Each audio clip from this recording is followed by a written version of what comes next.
and I put three seeds around the rock.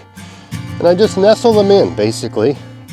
I put the seed about as deep as the seed has width, I guess.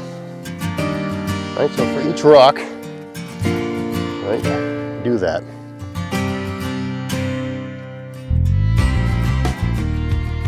Hey, it's Greg here with MaritimeGardening.com, and I'm out here planting some squash today. And I thought I'd give you some tips for planting things like squash, cucumber, zucchini, that sort of thing, pumpkin. Things I've figured out over the years to make it a little bit more reliable and have success. So, number one is don't plant them too early. And if you do plant them too early, you have to put some sort of plastic or dome or something like that over them. And I'm talking about direct seeding here, not transplanting. And I found over the years that they're really not worth transplanting. I have a short growing season here. It is, I don't know what it is, May 20 something today, May 24th perhaps, May 25th, I don't know. We had frost last night, right? I think it's our last frost.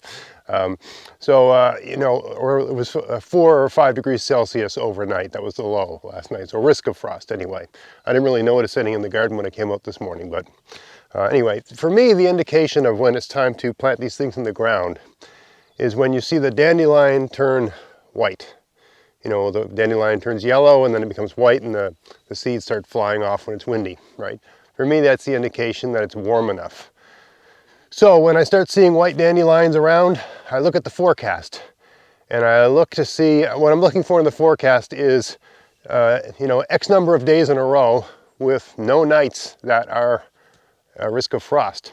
So as of today, we're there, right? There's white dandelions on the lawn. They've been on for a couple of days. We've had white dandelions. Looking at the forecast, last night was the last night of a really cold night. So I think it's okay to put the seeds in the ground today. So that's number one, plant at the right time.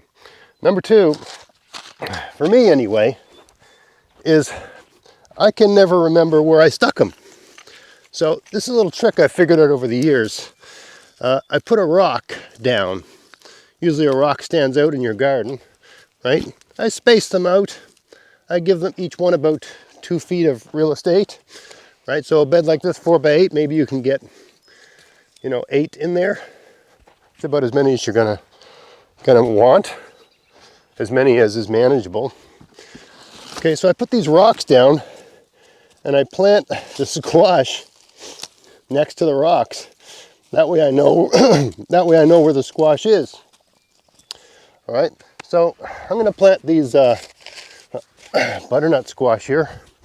This early butternut, I think they're hybrid, fast growing, good for a short growing season. And the next thing I do, let's see if I can do this without getting shadow on what I'm doing. For each of these rocks, I level it out around the rock, and the rest of the soil doesn't matter, right? And I put three seeds around the rock. And I just nestle them in, basically.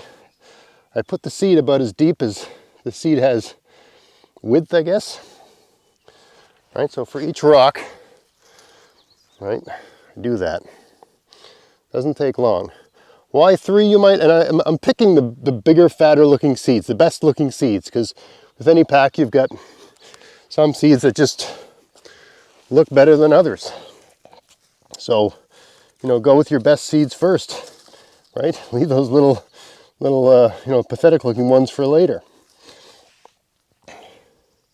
All right, so I'm just picking the biggest. I just poured a bunch into my hand here. I'm picking the biggest one.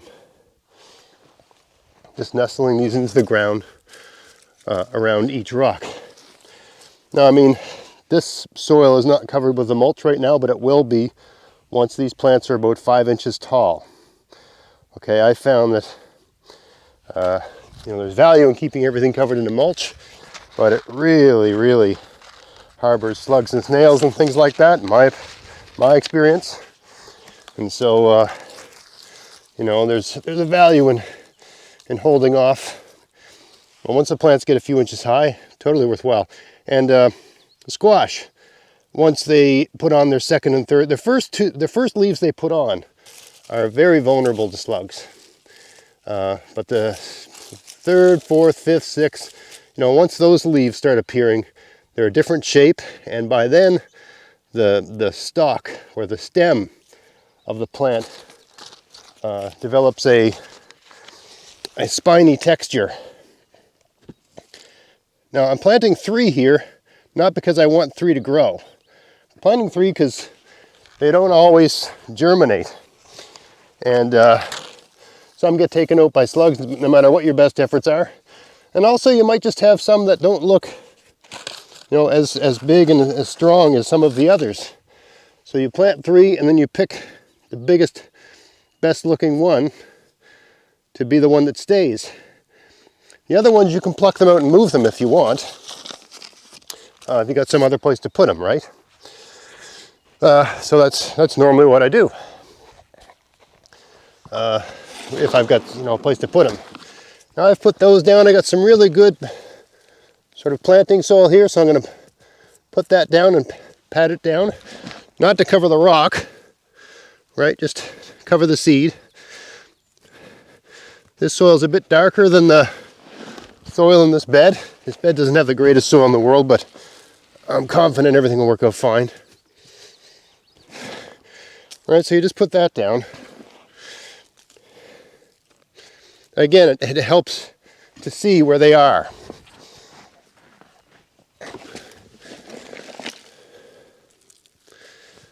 All right, not much to it. Pat that down a little bit. It's important to pat the soil down just a little bit gently so that when you water it, the water doesn't take the soil out of the way. I might seem a little bit out of breath in this video, and part of that's just location of the microphone, but also I'm recovering from having COVID-19, so it really does have the effect of making you feel a bit out of shape. You get winded easily coming out of it. At least, well, it depends on how you weathered it, I guess. I only felt bad for a couple days, but boy, it's been nothing to get me winded ever since.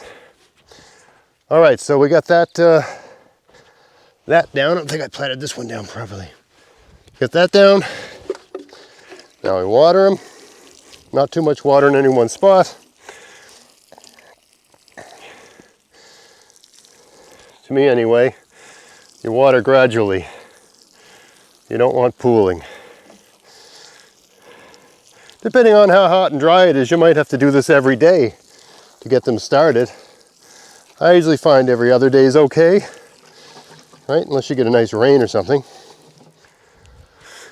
All right, so now those are watered, and the last thing I do is I hit them with some of this slug bait. So this is Safer Slug and Snail Killer.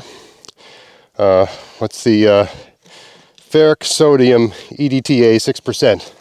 So basically it's like cereal with a form of iron. Basically what's killing the poison in this slug bait is iron. The slug gets an overdose. Slugs need iron just like you or I do, but there's an amount that's toxic, just like with you or I. Right? You might take an iron pill, but there's an amount of iron. If you take too much of it, bad for you. So the slug gets tricked into taking a huge amount of iron for a slug, and its slug or snail stops eating and it dies. And the iron just breaks down and goes into your soil with all the other iron that's in your soil. I'm just using a tiny bit. So for me that's all you need to do. Any slugs that are around are going to be drawn to this. They're going to come out in early morning and late at night. And the slug population in this general area is going to be reduced as a result of this slug poison.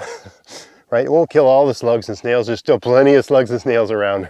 But what it basically does is it knocks back the population local to this bed for the duration. And I find only one application is really needed. This stuff lasts. It even can be rained on a bit. So this stuff will last 2 or 3 or 4 weeks, right? Just like this. And that's really all the time the plant needs protection from slugs and snails. Once the plants are, have their 3rd, 4th, 5th, and 6th leaves the stem becomes spiny and they're effectively slug proof. So you don't need any of this stuff. So you don't need much, right? You just need a shot at the beginning and you just get it all over with in one go, okay? So that's how, I think I've covered everything here. That's how I normally have success getting things like squash, cucumber, pumpkin, you know, everything, zucchini, all that sort of stuff. If there's any night where you're worried it's going to get too cold, you put some sort of plastic dome or even just put a blanket over it for that night, right? And of course you can put plastic over them during the days if it's not, I mean, it's a nice warm sunny day today. It's probably 17 Celsius right now. You can see I have a t-shirt on, it's a nice day. And the black flies are around it if you haven't noticed. Yeah, if you've got marginal days or you think you're planning a bit ahead of schedule, just put some sort of plastic dome or something like that over top, and that'll help keep the soil warm, because these things need the soil to be like 15 degrees Celsius, give or take, to germinate, right? They need warm soil to germinate. So, you know, the seed's only going to be, you know, moving along into germination if that's consistently the case from day to day. So you need warmer days and warmer nights, right? Looks for the rest of the week, this week, it looks like the days are going to be in the medium to high teens, and the nights are going to be in the, like high singles, low doubles, that sort of thing, right? So that's good. You know, 8, 9, 10, 11 Celsius. That shouldn't kill the seed. And that should, you know, it should get warm enough in the day and there should be enough heat stored up in the soil. Another advantage of having that rock there, conceivably, the rock can store up a bit of sun energy, get a little bit of heat, you know, just keep the soil a little bit warmer at night, you know, by virtue of the fact that it's a rock. But anyway, that's some tips for getting, you know, all those sorts of things, cucumber, squash, zucchini, pumpkin going early in the season. To have success with it and to avoid many of the pitfalls. Once I've got, you know, these come up, for each one of these stones, there's only going to be one plant. I'll pick a winner. Whichever one looks the biggest, the strongest, the healthiest, that one gets to stay. The other ones either get moved to another part of the garden where I've got room, or they go in the compost pile, or they go to a friend or neighbor. Right? So if you found that interesting, if you did, please like, share, subscribe. And until next time, get out there, get at it, have fun in your garden. Thanks for watching.